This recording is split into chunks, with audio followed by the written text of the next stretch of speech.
cutting taxes and debt and creating jobs. That's the change we need. Tell President Obama to cut the job-killing debt and support the New Majority Agenda at newmajorityagenda.org.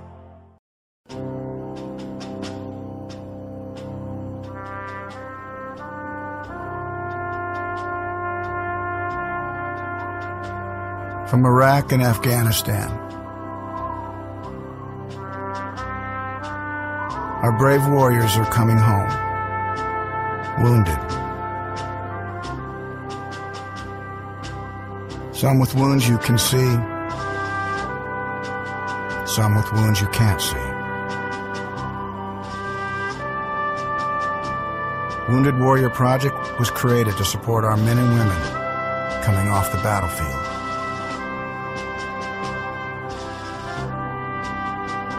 Please help carry these warriors the rest of the way home. Get involved at woundedwarriorproject.org. Feeling lonely this holiday season? Looking for a little human interaction? Do you want to feel contact in certain special places? Then why not go through security at an airport? The TSA. TSA agents are ready and standing by to give you a little something extra to feel thankful about this holiday season. The TSA. What are you waiting for? I want to check under your testicles. Spending time with a TSA agent couldn't be easier. Simply book a flight departing from any American airport. When selected for a full body scanner, say no. You'll be pulled aside by a TSA agent, and that's when the fun begins. And you never know who your agent will be. It could be me. Or me. Or even me. But it's probably gonna be us. Take off your damn shoe. The TSA. It's our business to touch yours.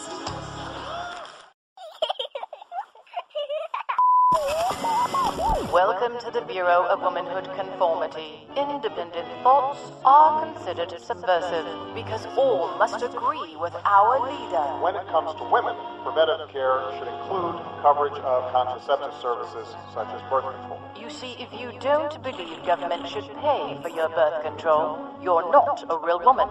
Womanhood denied. If you refuse to accept that pregnancy is a punishment, you're denied as well. I don't want them punished with a baby. If you don't believe that abortions should be allowed for any reason, if you don't believe in aborting a child for being the wrong gender, and if you don't believe that stay-at-home mothers aren't real workers, you are not a real conformed woman. His wife has actually never worked a day in her life. His wife has actually never worked a day in her life. Finally, for your safety, if you oppose mandatory government health care, you will die. They will be voting to say that women can die on the floor. These standards and regulations were formed after our glorious victory in the war on women. Thank you for your cooperation and your conformity. Today is a special day. Today we gather as a nation and as an international community to recognize the selfless decision of one of the most influential women of our time. She's been recognized by religious figures and politicians around the world. To us, she's just Rachel. But to the rest of the world, she is the woman who, after having one too many drinks, chose not to drive home buzzed. Here today to honor Rachel is the family whose lives she spared. Save a life. Don't drive buzzed. Buzz driving is drunk driving.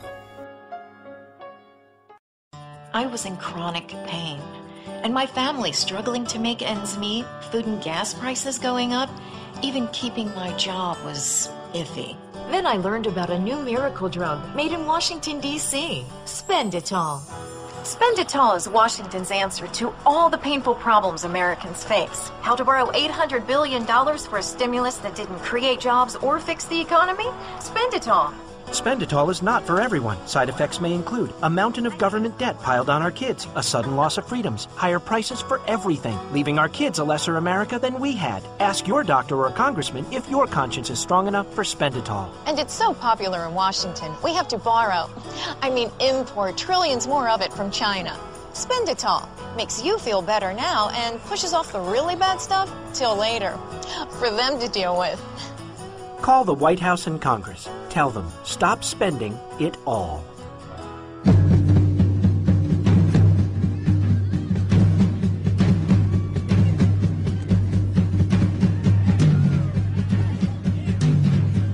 You're listening to The Rod Eccles Show.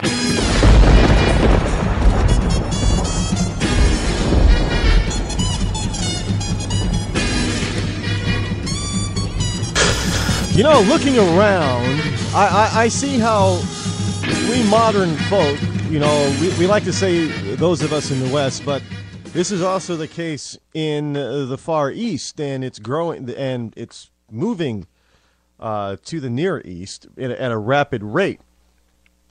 But if you look around and look, you know, just look in your own home, think about what you have that you don't even have to think about anymore.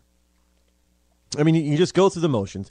And what I mean is that we have all this electronic equipment. Now, frankly, what happens when the power goes out? Think about it for a second. Once the battery of your electronic piece of equipment goes out, you're lost, aren't you? I mean, yes, we have all these wonderful gadgets that take the place of our brain. You know, we have iPods and MP3s. We have smartphones that are more powerful than the desktops 10 years ago. We got you know, tablets. We call them tablets now, iPads and, you know, Galaxies and all that kind of stuff. Basically for entertainment. Then we have, you know, most of us have a laptop and a PC, desktop. So we have all of this electronic stuff that consumes power that we're just surrounded by. And then we have what? Now, you know, many people have big screen, flat screen TVs. I bet you most of you probably don't even know, let alone remember the day when a big TV was a 19-inch screen. And, you know, I remember when I was real young, we had a 13-inch black and white television. It was a big deal when my dad went out and bought a 25-inch solid state at Sears console TV, you know, big-ass TV that sat in the floor, and a big wood-heavy cabinet. Oh, that was a big deal. That was huge. Neighbors came over to look at it. It was huge. And to go from that, I mean, forget that it was, you know, no longer black and white. It was color. And no, I'm not talking about the 50s. I'm talking about 70s here, folks. And, go from black and white to color. That was the big thing. But the big thing was how large the screen was. That was something. Saturday morning cartoons were never the same again for me. I mean, that was a big step up. And, you know, a few years later, what did my dad get? He went out and got a portable color 13-inch TV so it could be in the basement. My sister used to watch that. I don't know, she was fascinated by that thing. 13-inch color TV, and we could watch the same thing upstairs because it was in the basement in northern Michigan. We could have been it wasn't really a basement; it was like a split level type of thing. So, she could be downstairs, and we'd be watching the same program. And I remember going down and saying, "Sis, we're watching the same thing upstairs. Come on upstairs." She goes, No, I want to watch it on this TV. She was fascinated by a 13-inch color TV. And then We moved, and my dad replaced it with a 19-inch TV and put it in his bedroom. Now today, my dad's got like he still has an old version. The big tube. He's got a 32-inch big screen, and there's I think a 25-inch in the basement, and they got a 25-inch in their bed. They got TVs all over the place. I mean, I have I think it's a 42-inch, 42 or 47, whatever it is. I don't remember. Doesn't matter. It's big. Flat screen TV. And for the longest time, I had one of those, so-called portable 25-inch things. Thing wasn't portable. It was heavy as hell. But now, my TV is small. By comparison. What do we get? I got it a year ago, 2 years ago. It's small by comparison. Because today you can get a 60-inch for the price that I paid for my 42-inch. People are upgrading. So we have this electronic stuff that just surrounds us, and we don't have to think about it. Sure, all we have to do is learn them and memorize the motions. You press this button, or you swipe the screen this way, and you're set, and you get to go wherever you want to go. I got a new Galaxy S2 phone the other day. I'm not into these smartphones. I mean, I've had a BlackBerry Pearl for the last 4 years. That's how old school I guess I am. Ooh. So I had to go out and get a new phone, and I did. And I got a Galaxy. I wasn't going to spend all this money on some of these other things. For what? But so I got a Galaxy S2. It's got a large screen that I'm not. My screen on the BlackBerry Pearl is obviously nowhere near this size. But I'm having, because there's no Pearl, there's no button. I got to learn how to to poke and swipe. And that's all. Once I get used to the routine. Just the routine. You do it in your sleep. There's no thinking about it. None at all. So, I don't know. You got all these wonderful little gadgets. And then when something goes wrong, like the power goes out and the batteries are dead, we're lost. It's like we don't have a brain anymore. Well, what are we going to do? We hear kids all the time. Well, what am I going to do? I'm bored. We think it's bad on kids when we hear kids say that. You know what's worse? When a person says, my phone is dead, what am I going to do? Whenever I hear that, and I hear that quite often, I want to pull out my hair. Are you kidding me? As if we've always had these things, attached to our hand. Forget attached to our hip now. I don't think some people let these smartphones out of their hands. Remember the holsters that we used to have for cell phones? I don't even think people put them in holsters anymore or in their pockets. The thing never leaves their hand. Gunmen's behavior.